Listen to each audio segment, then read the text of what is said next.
Playboi Carti has a line where he says, bought my mama a house off this mumbling shit. And I always get like teared up when he says that, cause like this thing that's a hobby or a pastime or a passion for us, a lot of people in here, that shit kept us out of trouble.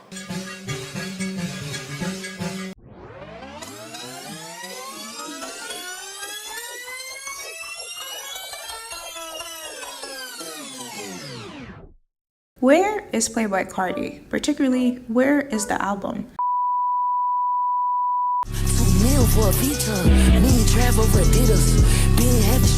Rap's Puzzling Rager has disappeared again after Kanye West's assisted rollout and exclusive tracks nowhere to be found on streaming platforms. Despite new abuse allegations pointed at yet another opium protege and the antagonist tour officially canceled, the Playboi Carti hype and anticipation remains. His cult following of white fans and academics indoctrinating black youth raises questions about his punk identity and who is it catered for. How you doing, bro? You alright? Nice to officially meet you. Chat, Carti right now. This man didn't even come to see his son be born.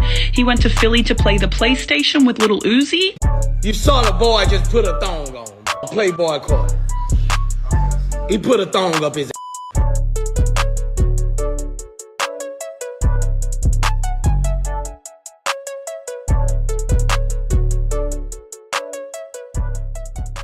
He's a rapper with the jawline of a model who's managed to linger on the scene. With little more than SoundCloud Lucy's breathable mumble rap tracks that anticipated the rise of peers like Lil Yachty and Lil Uzi Vert. Until last night, that he had yet to release a full-length project had become a running joke in the industry. The J Electronica of mumble rap, as Carti once put it. Ross Carano wrote for Compact's 2017 profile of Playboi Carti. Born Jordan Terrell Carter in Atlanta, Georgia, Playboi Carti had a pretty normal youth, and when looking at his come-up story in the rap game, nothing unordinary other than his rapid ascension. From an Office magazine interview, he got into music due to mandatory participation in his church choir. Not much information is known on his parents, but as Playboi Carti got older, they butt heads a lot over his lack of interest in school. One of his biggest influences is Gucci Mane.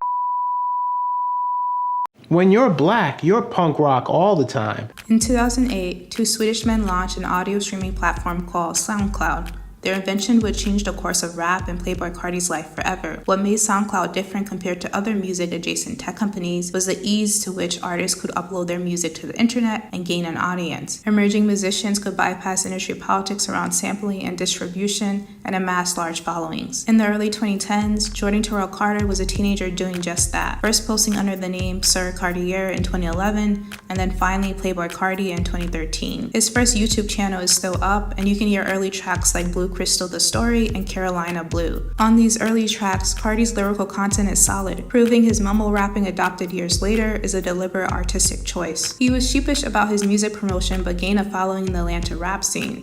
He met Fat Man Key at a house party, a rapper and influential gatekeeper in Atlanta's rap community. Under Fat Man Key's mentorship, Playboi Carti connected with Awful Records, which was not an established record label but just a collective at the time. There has been a lot of speculation about this period and Carti's transition to New York, but father, rapper and label head for Awful Records, cleared things up in 2021. He tweeted, "To clear up years of confusion, when we started in 2014, we were a collective, not a legal label. He was crew, but none of us were on paper.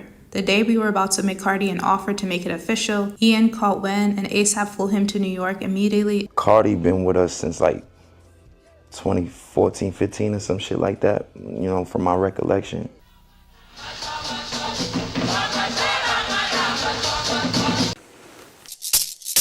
The beating of the drum. And it's time for the Griot Storytelling Circle. What is the emergency? I got stuff going on with my family. I live in Buckhead. I'm trying to get I got stuff going on with my family. Here's the thing. You want to have a conversation that doesn't end with you going to jail, you might want to be a little more forthcoming with the details. Around 2014, Playboi Carti moved to New York to fully invest in his music career. His dullings were not fancy, crashing at his drug dealer's house and family at times in the Bronx. When it comes to geographic influences, Atlanta, New York, and Houston are monumental in Carti's artistic development. The rapper met his next big mentor, A$AP Rocky, and his collective through house parties in New York. I always wanted to let Carti be his own man, and he a boss. Rolling with A$AP Mob, Playboi Carti was featured on their 2016 track, Telephone Calls. By then, the buzz around Carti was ripe, with no substantial catalog, but with a lot of potential. In 2017, he dropped his first commercial mixtape, named Playboi Carti, which was critically acclaimed. Popular hits included Woke Up Like This and Magnolia, which received a shout-out from Jay-Z. He was a part of that year's XXL freshman class with A Boogie with the Hoodie and PNB Rock. A year later, he finally released his debut studio album, Die Lit.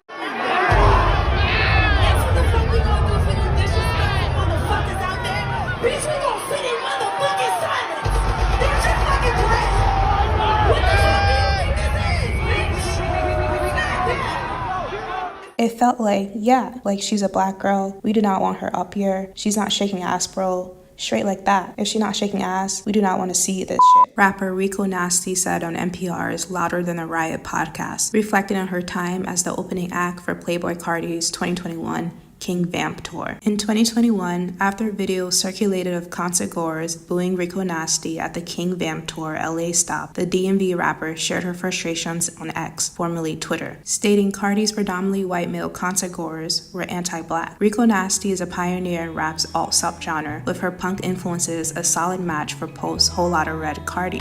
A lot of white people view black people, put black people in different categories, a safe black person, like a black person that you can confide in. They think because you're into the punk thing, that somehow this magically makes you a safe black.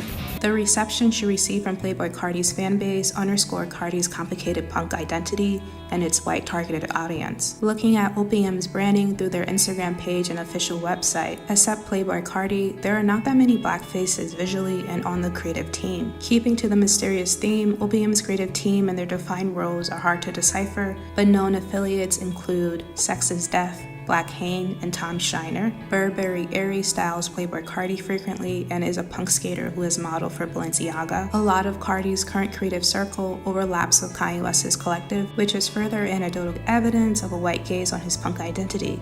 Like Charlemagne the God once said, there's not too many people in the world that openly seek white validation like Kanye West. I'm usually always the only black person. Usually I'm the only black kid at shows. It's usually I'm the only black person. Yeah, I was the only black person there. Earlier in his career, Playboi Carti's fanbase was the Atlanta rap scene.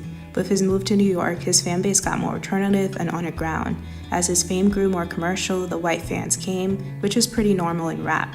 Due to America's economic history, i.e. human chattel slavery, white consumers have a lot more disposable income to spend on albums, merch, and concerts. Additionally, taking in the history of housing segregation, these white consumers don't interact with black people often.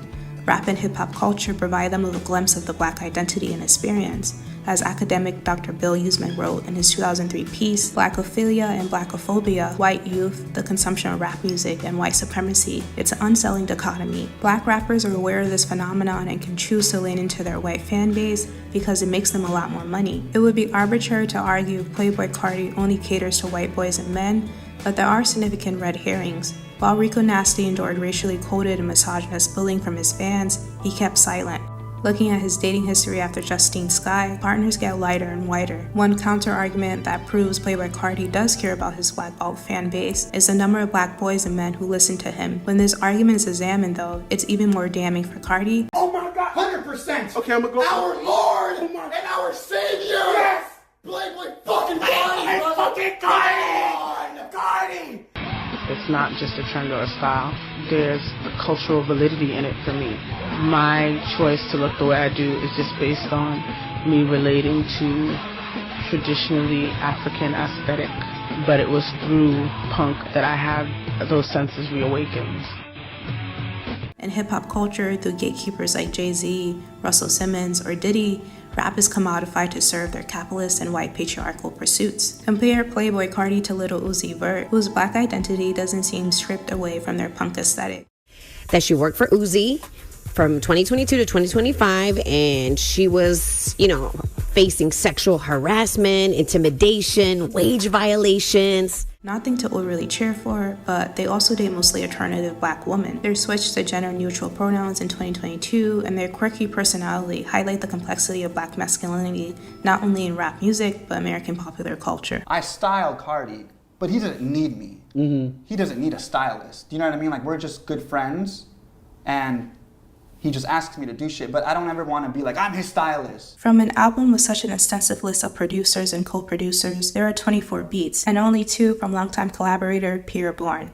Whole Lotta Red maintains a strikingly consistent palette of mostly electronic sounds, but those sounds are deployed in dissonantly varied ways. From the white-hot punkish tracks near the beginning of the evolutions of early 2010s Molly rap that pop up toward its end. Paul A. Thompson for Pitchfork. On December 25th, 2020, as a gift to his fans, Playboi Carti dropped his second studio album, Whole Lotta Red. The cover art is designed by Art Dealer and references Slash, a punk rap zine from the late 1970s. Art Dealer is a multi-hyphenated creative from South Korea and has been working with Playboi Carti since 2015 or 2016. Whole Lotta Red was a substantial collaborative process with many designers and artists in the mix. According to Genius, the album's executive producers are Kanye West and former Givenchy creative director Matthew M. Williams. Ken Carson, before going full throttle with his rap career, is a producer along with Little 88 and Wheezy. Unlike his previous releases, Pierre Bourne is not a primary producer. The relationship between the two men at times seems strained, but mutual respect is never lost. Standout tracks are Stop Breathing, New Tank, Rockstar Made, and Sky. Not abandoning his signature baby voice as heard on Die Lit, Carti adopts a more expansive vocal tone ranging from really high pitch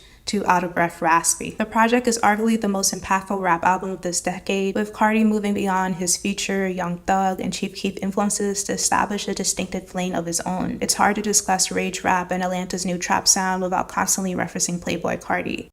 My music is like a relief. It's for the hustlers, it's for the girls, it's for the thugs, it's for the nerds, it's for everybody.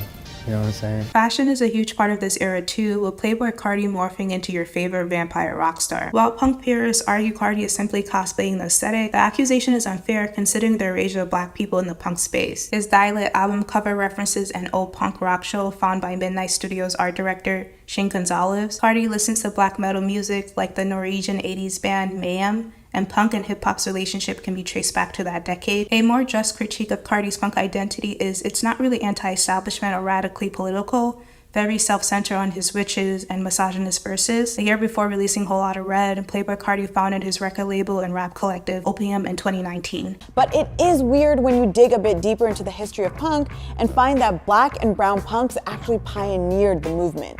If I'm a tough rapper, I'm not using a deep voice anymore to do it. I'm going to use this kind of voice, this baby voice, and totally like redefine the landscape for, what hip hop looks like.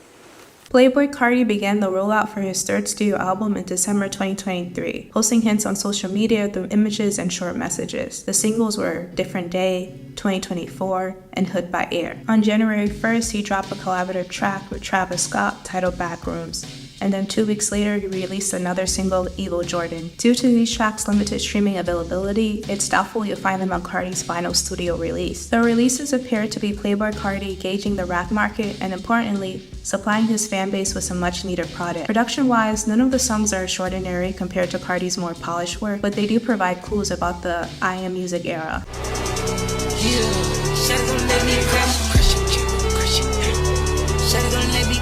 Kanye West will remain an influence, and Carti will continue his voice switches, particularly leaning into the deeper tone. For sure, an ample producer list including Pharrell, Filthy, Cardo, Art Dealer, and others. Still up for debate if anyone from the Opium label will finally get a Carti collab track. Speaking of the Opium roster, Destroy Lonely and Ken Carson dropped their respective studio albums in the summer and fall of 2023. Homicide Gang, the label's rap duo, will release their third studio album in May of this year. Publicly, Playboi Carti has been very hands-off with the mentorship of his artists, which raises questions about whether he sincerely cares about the artistic development. While this year saw a slew of features from the rapper appearing on Kanye West and Ty Dolla's Vulture's Run album and Metro Booming and Future's project, he's not the most loyal friend to have in the rap game. He didn't clear his verse for Offset's 2023 Rock Out, and the breakup with former producer Pierre Bourne highlights the intricate relationship between rappers and producers, and which star shines the brightest. Playboi Carti refuses to do interviews, so his creative process is shrouded in mystery. The only time his label has asserted some pressure or demand this year was probably that confusing Camila Cabello song. Is it even worth critiquing Carti knowing he does what he wants, with a following that would cheer over scraps?